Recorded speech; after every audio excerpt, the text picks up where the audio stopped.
अस्सलाम वालेकुम क्लास। कल हम लोगों ने 2 पॉइंट्स पढ़े थे, चाइल्डहुड और अडल्टहुड लाइफ स्पैन के बारे में, जो हेल्थ प्रमोशन के लिए थी। उसके बाद हमारे पास थर्ड पॉइंट है इमर्जिंग अडल्टहुड। ये अडल्टहुड वो स्टेज है जिसमें बच्चे एक तो अपनी अडल्टहुड मैच्योरिटी की तरफ जाते हैं, दूसरा वो अपनी रिस्पॉन्सिबिलिटीज़ को अंडरस्टैंड करते हैं। तो इसको यूनिक डेवलपमेंटल पीरियड इसलिए कहा जाता है कि इसमें काफ़ी सारी चेंजेस आती है। जैसे करियर के लिहाज से हो सकती है, रिलेशनशिप के लिहाज से भी हो सकती हैं। तो हमारे पास जेफरी एवनेट ने है, उसका जो कॉन्सेप्ट है उसने दिया था ये कॉन्सेप्ट इमर्जिंग अडल्टहुड का। इसने डिस्क्राइब किया था यूनिक यूनिक और डिस्टिंक्ट फेज को, कि जो आइडेंटिफिकेशन एक्सप्लोरेशन होती है वो लव की भी हो सकती है, वर्क की भी, वर्ल्ड व्यू भी, मतलब हर चीज़ का सेपरेट जो व्यू होता है वो इस स्टेज में देखने को मिलता है। In on the other hand इसी स्टेज में हमें इन इंस्टेबिलिटी भी मिलती है रेजिडेंस के लिहाज से, रिलेशनशिप के लिहाज से, एम्प्लॉयमेंट के लिहाज से। मतलब रेजिडेंस के लिहाज से इस तरह के वो अपनी लाइफ में कुछ बने नहीं होते, ना उनके रिलेशनशिप इतने स्ट्रांग होते हैं, ना वो कुछ एम्प्लॉयमेंट, मतलब वो रोज़गार होता है उनके पास, वो स्ट्रगलिंग स्टेज में होते हैं इसमें। तो उनका सेल्फ फोकस जो होता है ना, लो ऑब्लिगेशन टू अदर्स के, मतलब उनके दूसरों की तरफ उनकी जिम्मेदारियाँ जो होती हैं ना वो बहुत कम वो लेते हैं। और ये स्टेज जो होते हैं इन बिटवीन कहलाती है, एडोलसेंस और फुली एडल्ट के दरमियान। बहुत से लोग अपनी जो कैपेबिलिटीज़ हैं उनको पहले एक्सप्लोर कर लेते हैं, लेकिन बहुत से नहीं करते जो उन रिस्पॉन्सिबिलिटी कभी उन्हें देखनी होती। तो अच्छा, इन लोगों को हेल्थ साइकोलॉजी की एप्लीकेशंस क्या हो सकती हैं इनके अंदर सबसे पहले हेल्थ बिहेवियर ट्रांजिशंस होती हैं। कहते हैं जो इस्टेब्लिश लॉन्ग लाइफ पैटर्न, जैसे diet, exercise, sleep, substance abuse. तो इस स्टेज में जो चीज़ वो हैबिट को डेवलप कर लेते हैं तो वो उनके साथ लॉन्ग लास्टिंग जाती है, कि वो अगर अच्छी डाइट लेते हैं इस पे तो वो लॉन्ग लास्टिंग अच्छी डाइट पे फोकस करेंगे। इस तरह एक्सरसाइज, ये सर अगर वो ड्रग्स लेना शुरू करते हैं स्टेज पे तो वो भी उनका लॉन्ग लास्टिंग बिहेवियर हो सकता है। नेक्स्ट हमारे पास है हेल्थ केयर नेविगेशंस। इसमें ट्रांजिशनिंग होती है from paediatric to adult care for chronic condition, कि ये मतलब अगर हम स्टार्ट से ही अपने हेल्थ पे फोकस करेंगे तो उसमें हमारे रिस्क फैक्टर इतने ज़्यादा नहीं होंगे। अगर हम स्टार्ट से ही जो अर्ली साइंस हैं उनको फोकस नहीं करते तो वो हमें क्रोनिक कंडीशंस की तरफ ले जाते हैं। अच्छा, मेंटल हेल्थ का क्या रोल होता है? कहते हैं ये पीक स्टेज होती है साइकेट्रिक डिसऑर्डर्स की। इसमें अगर इंसान निगलेक्ट करता है स्मॉल सिम्टम्स को तो वो बिग प्रॉब्लम्स क्रिएट कर सकती हैं, जैसे शिज़ोफ्रेनिया है, बाइपोलर डिसऑर्डर है। उसके बाद हमारे पास है स्ट्रेस अकामडेशन। अच्छा, स्ट्रेस अकामडेशन क्या होता है कि जो इस स्टेज पे जो बच्चा होता है वो सबसे ज़्यादा स्ट्रेसफुल स्टेज में होता है। कैसे? क्योंकि वो अपनी एजुकेशन, अपना करियर, अपने रिलेशनशिप साइमल्टेनियसली, मतलब मुसलसल इन्हीं चीज़ों पे उनका फोकस होता है। अगर कोई एक भी डिस्टर्ब होती है उनकी लाइफ तो वो उनकी लाइफ में बहुत ज़्यादा इम्पैक्ट डालती है। तो ये मतलब अर्ली जो सिम्टम्स होते हैं ना स्ट्रेस के, वो इसी स्टेज में स्टार्ट होते हैं। फोर्थ पॉइंट है हमारे पास अडल्टहुड का। अडल्टहुड जो स्टेज है वो 25 ईयर से लेकर 65 ईयर तक चलती है, जिसमें हमारे पास मिडिल अडल्टहुड भी आ जाते हैं, लेट अडल्टहुड वाले भी आ जाते हैं। ठीक है, तो सबसे पहले अर्ली अडल्टहुड की बात कर लें। अर्ली अडल्टहुड में क्या क्या चीज़ें उन्हें फेस करनी पड़ती है? सबसे पहले है कम्युलेटिव हेल्थ बिहेवियर। जो अर्ली लाइफ स्टाइल चॉइसेस होते हैं वो मैनिफेस्ट करती हैं अगले जो आने वाली उसकी सिचुएशन है वो किस तरह की होगी। इसी तरह वर्क स्ट्रेस है, जो करियर स्टैब्लिशमेंट, जॉब स्ट्रेन और बर्नआउट, कि अगर इस स्टेज में जैसे करियर अच्छी तरह इस्टेब्लिश कर लिया है तो उनको वर्क बर्डन होगा, वर्क बर्डन मैनेज कर लिया है तो रिलेशनशिप्स प्रॉब्लम, तो ये फैमिली की पे चेंजेस आती रहती हैं। उसके बाद हमारे पास फैमिली फॉर्मेशन, जैसे pregnancy, parenting, stress, work family conflict. Females के लिए ये सारी चीज़ें बहुत ज़्यादा होती हैं। मेल इनको इतने ज़्यादा मतलब लाइट लेते हैं इस सिचुएशन को, लेकिन फीमेल्स के लिए बहुत ज़्यादा इंपॉर्टेंट होती है स्टेज। उसके बाद है प्रिवेंटिव हेल्थ, जैसे कैंसर स्क्रीनिंग है, कार्डियोवैस्कुलर रिस्क असेसमेंट होती है। मतलब इस स्टेज में ये बिगनिंग होती है किसी भी, मतलब कार्डियोवैस्कुलर डिजीज़, जो दिल की बीमारियाँ होती हैं वो भी हो सकती हैं स्ट्रेस की वजह से, या वर्कलोड ज़्यादा होने की वजह से, या अनहेल्दी डाइट की वजह से।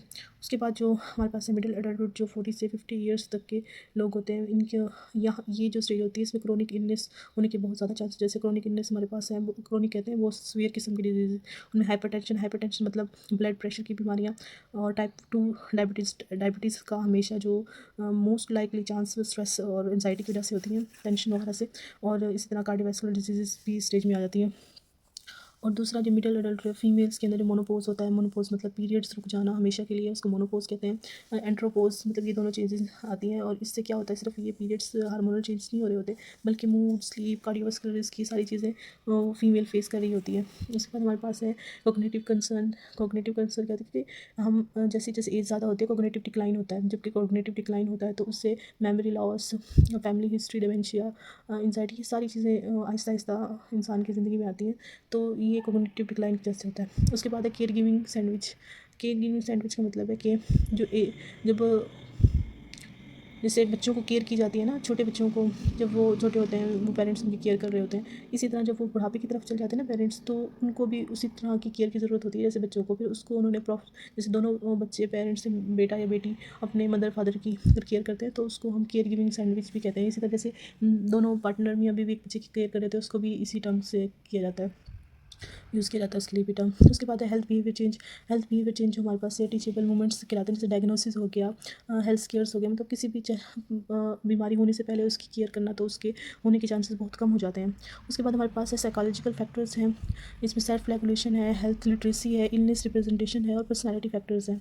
ये सारे साइकोलॉजिकल फैक्टर्स हैं जो हमें जो मिडिल एडल्टहुड है या अडल्टहुड है, इन सारी चीज़ों को ये लोग फेस कर रहे होते हैं। सेल्फ रेगुलेशन जो होता है, सेल्फ कैपेसिटी होती है अपनी डिमांड्स को मेंटेन करने की, कि हम अपनी डिमांड्स को जो पॉजिटिव हैं उनको फुलफिल करें और नेगेटिव हैं उनको इग्नोर करें, ये हमारे अपने ऊपर होता है।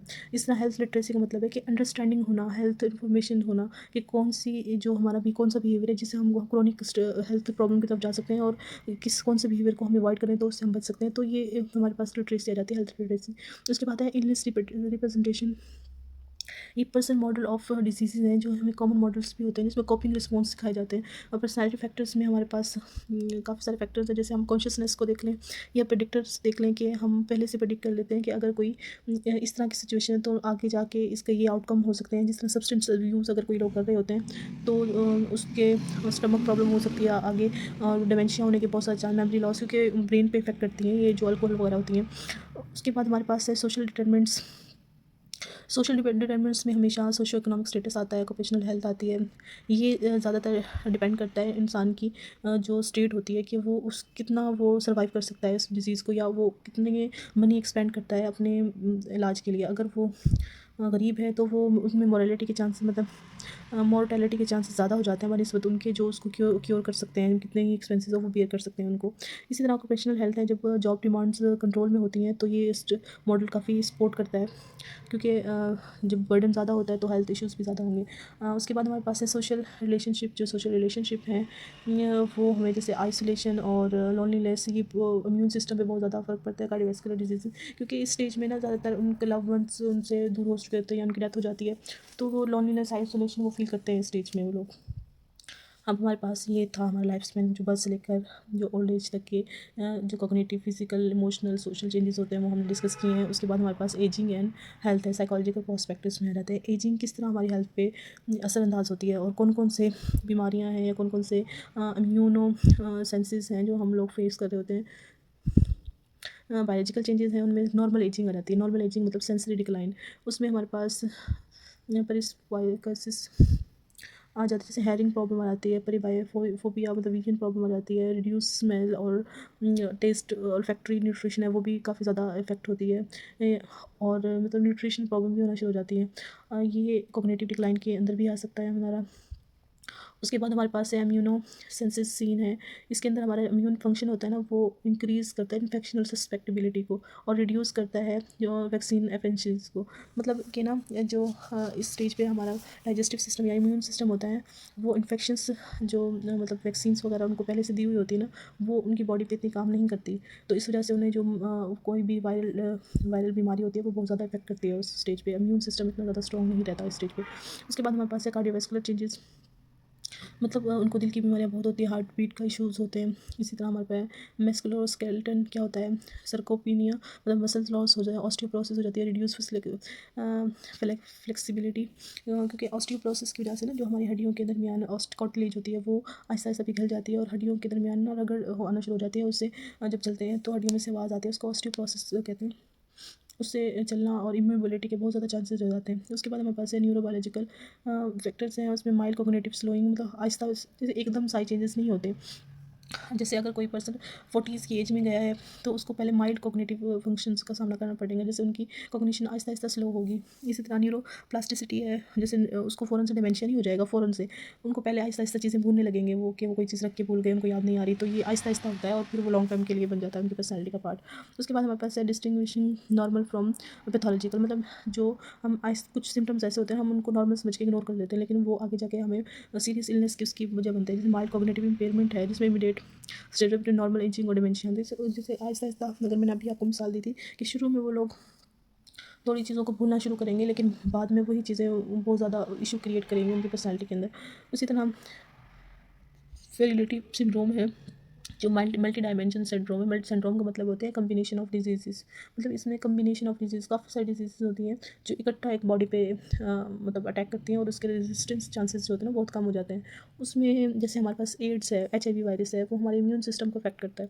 तो अगर हमारा इम्यून सिस्टम डिस्ट्रॉय हो जाता है तो हमारी पूरी बॉडी सफ़र करती है उस चीज़ से, और सारी बीमारियाँ होने के चांसेस हो जाते हैं, क्योंकि इम्यून सिस्टम हमारा वर्क नहीं कर रहा, तो लड़ाई वाला सिस्टम ही नहीं है, तो वो बीमारियाँ खुद ब खुद अटैक करना शुरू हो जाती हैं बॉडी के ऊपर। क्लास ये हमारे था सेकंड पॉइंट। अब कल इंशाल्लाह कल हम इसका थर्ड पॉइंट पढ़ेंगे इस हेल्थ लाइफ स्पैन के हवाले से। अल्लाह हाफिज़।